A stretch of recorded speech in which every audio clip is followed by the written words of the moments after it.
Assalamualaikum warahmatullahi wabarakatuh. Untuk memenuhi tugas mata kuliah Madkhal Lughah, kami akan mempresentasikan tugas artikel kami mengenai ragam bahasa.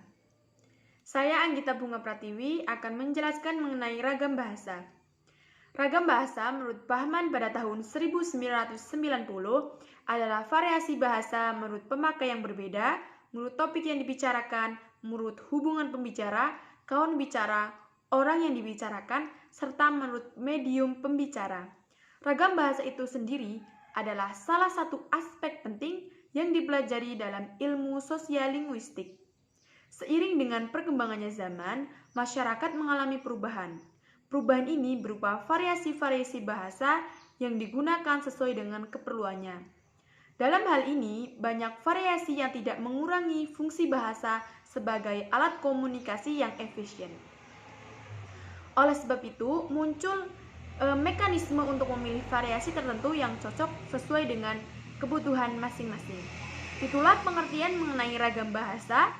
Untuk selanjutnya, mengenai unsur karakteristik dan fungsi bahasa akan dijelaskan oleh teman saya Hamida dan Nada. Assalamualaikum warahmatullahi wabarakatuh. Di sini saya akan menjelaskan tentang fungsi ragam bahasa. Fungsi bahasa sendiri dapat dilihat dari beberapa sudut pandang seperti penutur, pendengar, topik, kode, dan amanat pembicara. Yang pertama, sudut penutur. Bahasa berfungsi sebagai alat komunikasi pribadi atau personal. Maksudnya adalah si penutur menunjukkan sikap terhadap apa yang dikatakannya, seperti menunjukkan emosi, sedih, senang, dan lain sebagainya lewat ungkapan yang disampaikan penutur kepada pendengar. Yang kedua, sudut pendengar. Bahasa berfungsi sebagai pengatur tingkah laku pendengar, yang artinya pendengar akan melakukan sesuatu saat si penutur mengungkapkan apa yang dirasakan penutur, yang kemudian si pendengar akan melakukan apa yang diinginkan oleh penutur, seperti memberi saran, melakukan apa yang penutur katakan, dan lain sebagainya. Fungsi ini juga dapat disebut dengan fungsi fatik.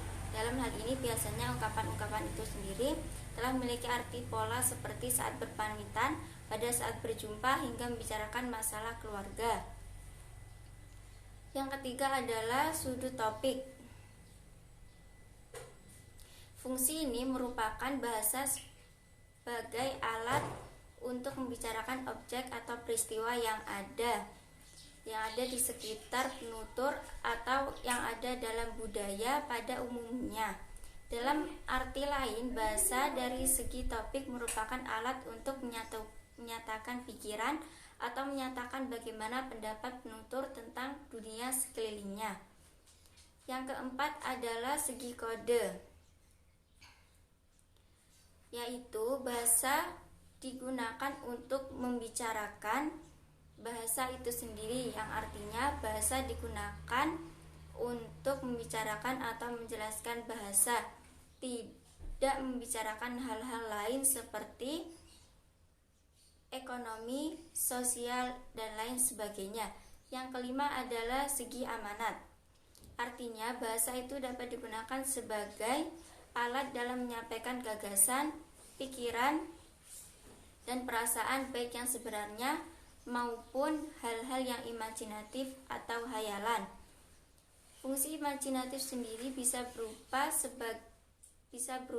karya seni atau puisi, dongeng, lelucon, dan lain sebagainya yang digunakan penutur dalam menggunakan gagasannya yang berisi makna untuk pendengar. Demikian dari saya. Dalam pengertian ragam bahasa, terdapat juga karakteristik bahasa. Di antaranya adalah ragam bahasa khusus. Ragam bahasa khusus dikelompokkan menjadi beberapa macam, yaitu ragam bahasa jurnalistik, ragam bahasa jabatan, ragam bahasa ilmiah, dan ragam bahasa sastra. Semuanya memiliki karakteristik atau ciri-ciri yang berbeda.